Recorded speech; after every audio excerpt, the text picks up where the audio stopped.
সকালবেলা বিছানার ওপর বিশাল রাজত্ব।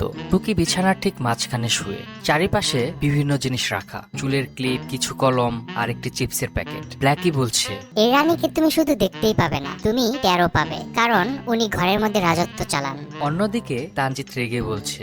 সিনথিয়া, আমার কলমটা কই? আবার চিবিয়ে খেয়েছে নাকি টুকি? সিনথিয়া রান্নাঘর থেকে চিৎকার করে বলছে, তোমাকে কতবার করে বললাম যে ওর সামনে কিছু রাখবে না, ও যে এরকম করে তুমি তো এটা জানোই। অন্যদিকে টুকি বলছে, আমি সুন্দরী, এটা কেউ বলুক আর না বলুক আমি নিজেই জানি। আর এই ঘরের আসল রানী কে, আমি না সিনথিয়া? সন্দেহ থাকলে আমার দাপট দেখো। পরের দিন সকালবেলা সিনথিয়া বাজার করে এসেছে আর টুকি ব্যাগে মুখ ঢুকিয়ে রেখেছে। সিনথিয়া বলছে, টুকি, এটা তেল তেল চাটতে নেই, তুমি কি মাছ খুঁজছো আবার? টুকি বলছে, আমি কি করব? এই ঘরে ভালোবাসা আর মাছ দুইটাই গোপনে রাখা হয়।